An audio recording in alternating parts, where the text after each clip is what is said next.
Hey, what's going on, everybody, and welcome back today for another special interview. Today, I'm alongside of somebody that I've been a fan of for a long time, and he is the star of the new movie Hell Hath No Fury, which is going to be in theaters November 5th and digital November 9th. He is no other than Daniel Bernhardt. How's it Hello, going, my Daniel? friend. How you doing? How is it? I'm so Where are honored to you be at? able to Where talk. are you at? I'm in DC right now. Oh, okay. And where are you is the big I'm question. far, far away. I'm at a beautiful hotel in Prague. For me, it's night right now. I worked all day. I'm super stoked talking to you. I'm very excited you supporting our movie. It's a movie that is very close to me. I had an amazing time making it. I'm very Yeah. flattered to be in the movie because you knowing a little bit of my career, it's not something that people expect me to do, you Yeah. know. And Yeah. I got approached by Jesse Johnson. Actually, no, let me jump back. Um, Jesse and I have two mutual friends, and both said, you guys should meet. So finally, we met, and we had like the most amazing time. I'm a big fan of his movies. He likes the movies I do. And we just kind of hit it off. We talked, we had coffee, we talked for hours just about movies, God, the world, filmmaking, scripts, anything, martial arts, action movies. And he said, you know what, one day I'd really like to work with you. And I said, I would love that. A few months later, he calls me up and he goes, Yay. Daniel, I got this script. It's called, at the time it was called Ave Marie. Now it's called Hell Have No Fury. And I think there's a part I really would like you to play. Read the script. If you like it, it's yours. No auditioning, nothing. He just gave me the role. I read it and I was just like, oh my God. I'm playing an SS officer, Second World War, who's in love with a French resistance fighter. And I'm speaking three languages. I'm Yeah. speaking French, German, English. It's incredible. Yeah. And I was like, that's like, how much do you want? How much do I have to be in the movie? That is awesome. That's an amazing story. We're gonna come back to the film in a second. You know, again, because of my just appreciation and fandom of your career, not only just in acting, but as within stunts, teaching, and just very extensive resume. Um, I thought it was really important today that we talk a little bit about stunts. There's been a tragedy that's happened in Hollywood right now. It affected everybody. And with somebody that has a background like yours, I thought it was a really good time to talk about safety on the set. So, could you talk a little bit about safety, some of the tools, some of the mindset that you have from all of the years of all the different sets you've been on that you still carry with you today whenever you approach new projects? You know, as you've mentioned, I'm from a world where I do a lot of action. And the number one thing I teach, like you said, I teach actors. I've done fight choreography. I've done fight coordinating. The most important thing for me is safety. It's not even a question. We will stop shooting if something is not safe. Now, I'm more involved in hand-to-hand combat, but even there, safety very important. There's a lot of gunfighting in the movies I do. Number one thing, safety, safety, safety. If I see a gun, I will open that gun. I'll check the barrel is clean. I'll check there's no. It's for me a number one, safety, safety, safety. And it's very sad what happened. It's very Yeah. unfortunate. Very, very sad.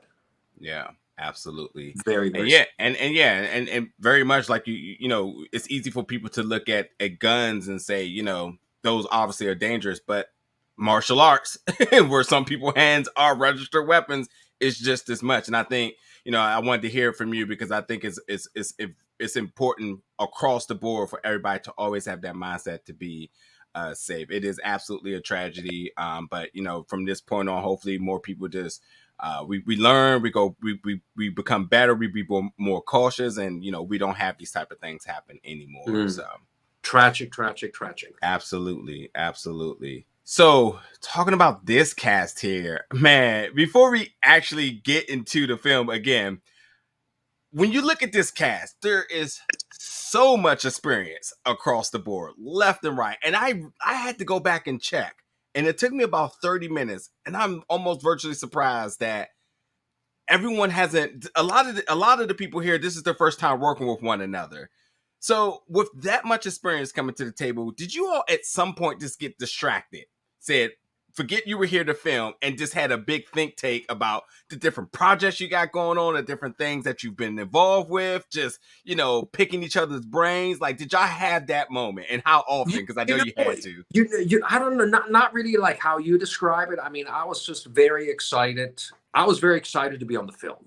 Yeah. We all met at a read-through, which was really nice. We all met at a house. We had a read-through, and it was very nice. And Jesse, I think Jesse has a gift. Jesse has an incredible gift, how he picked scripts and his actors.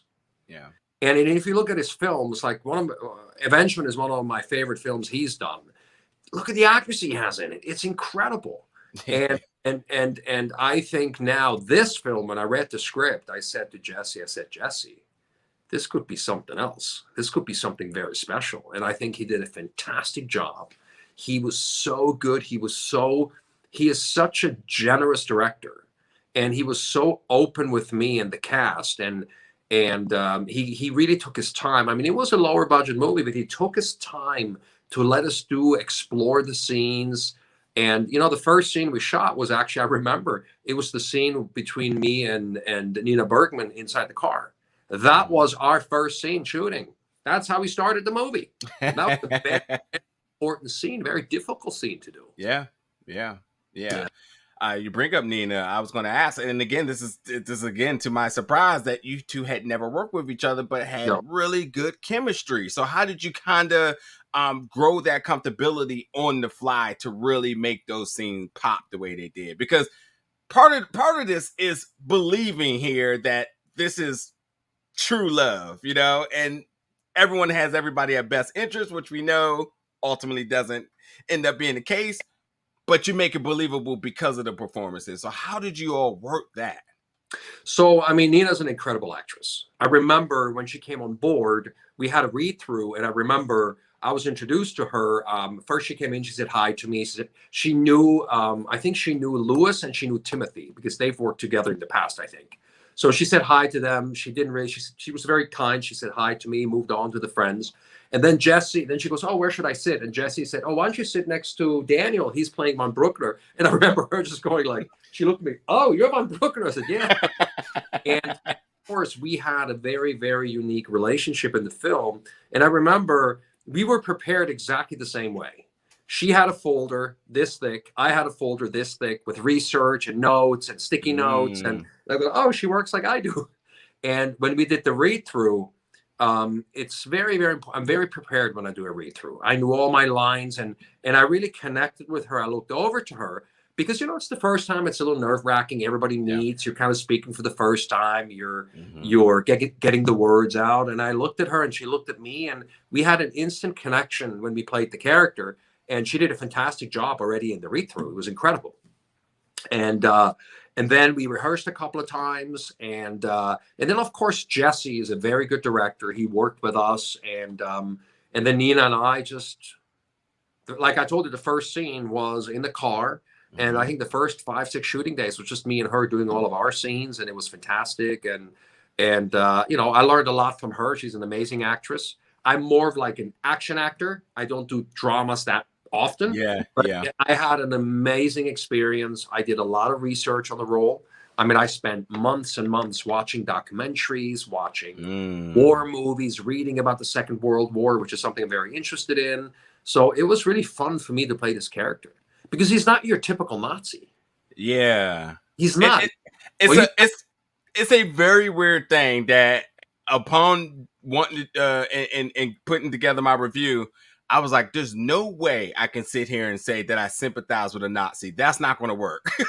But it's crazy because it doesn't give you that malicious Nazi SS soldier that we are accustomed to in history. And it's almost to a point that you forget that they exist in these worlds, in this time of war, which I thought, again, was tailored to the performance, that you actually took everything away from everything, the world that they're in, and just focus on two of them. And you're just like, they're just a couple trying to survive, on surface level, but that's what it was. You caught it. You hit it right on. You hit it right on the nail. That's exactly what it was. We were in love. I stole from the Nazis. I wanted to run away with her, Yeah. but she Yeah. tricked. Yeah. So when you say you did research, because that's another question I had. Upon the research and upon what Jesse had provided you, how much was it? Were you able to tweak, or did you need to tweak, or like when you got the research, besides for your own personal benefit and knowledge, did it change your demeanor at all about this character? Did it make you walk different? Did it make you operate Yes, different? You know? 100%. I mean, 100%. I did. Do you remember? You saw the movie, right? Yep. So remember, there's a big scene in the weapons depot. I have like this big monologue with another officer. Mm-hmm. We plan our escape. Mm-hmm. So I did, like, for an example, for that scene, I talk about a lot of cities, what we did in the past. I Yeah. researched every city. I researched exactly what we did, how many people died, what we did. I researched I escaped. I researched the escape routes, how all the Nazis Mm. escaped. And I think, of course, it was war. It was terrible.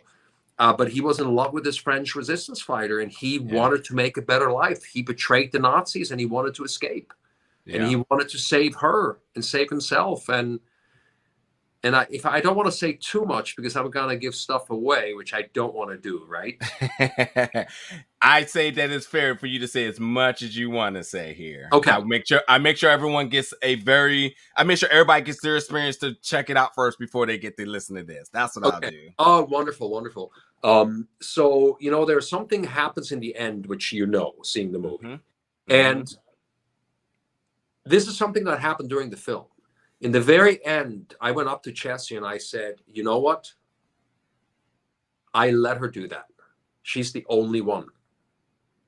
I let her do it." And I don't want to say Yeah. what it is, but you know what I'm Yeah. talking about, right? Yep. I Yep. let her do it. It's my redemption. If anybody can do it, it's her, only her. Yeah.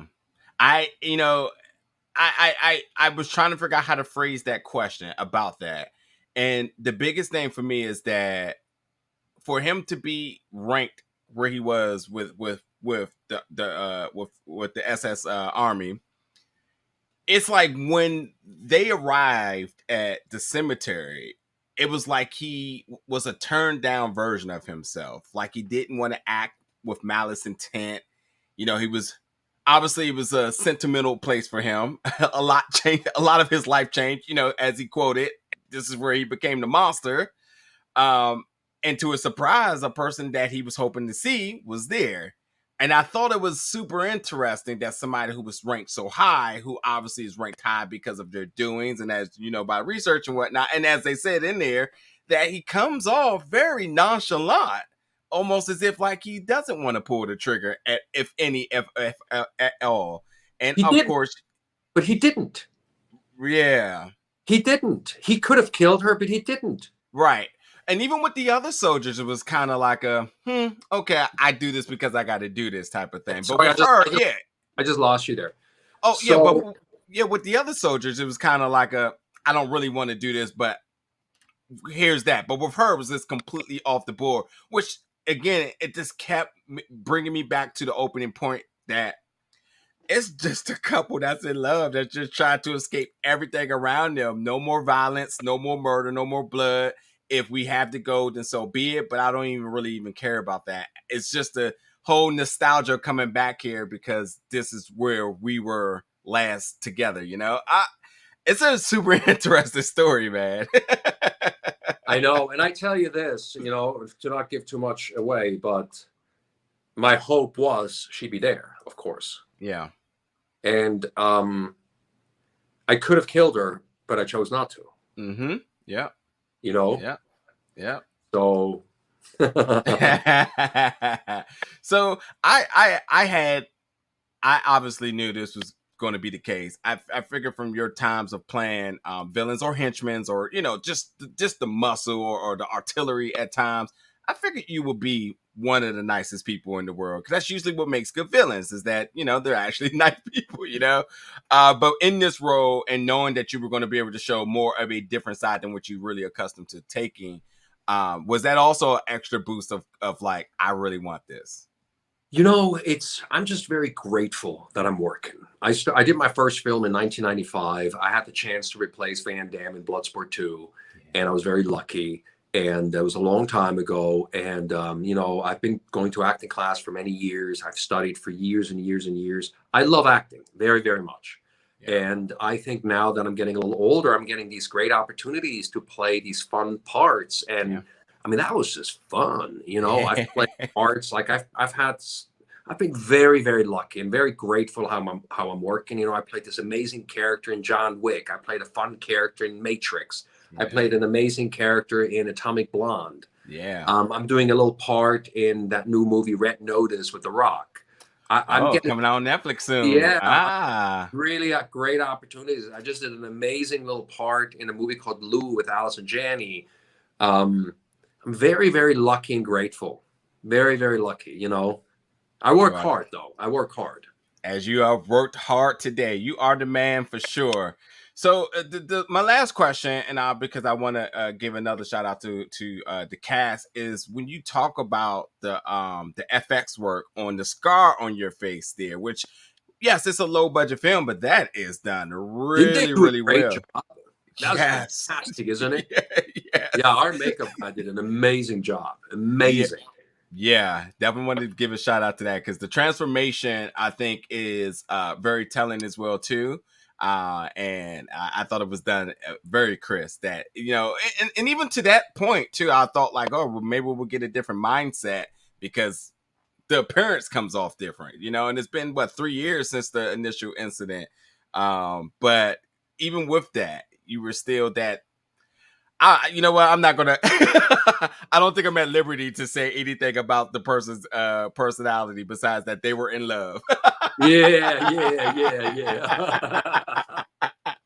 Yeah.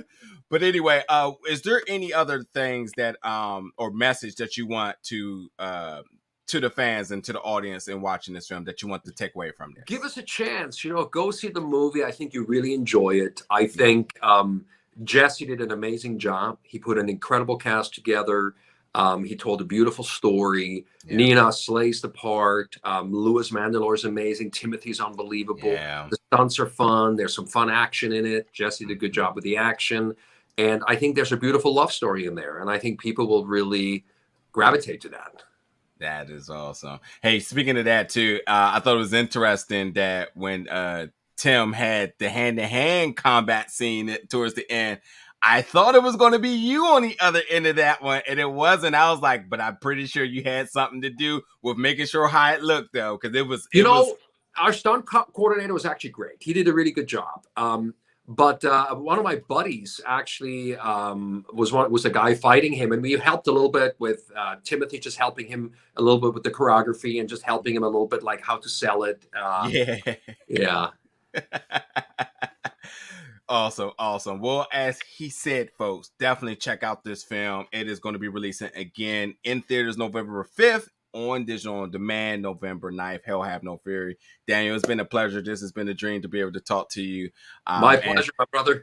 Hopefully we'll be talking again soon because, man, I looked at your resume coming up. You have not taken any days off. Hey, I'm lucky. I'm working, and I that's what I love to do. I don't want who wants a day off? Who needs vacation? Not me.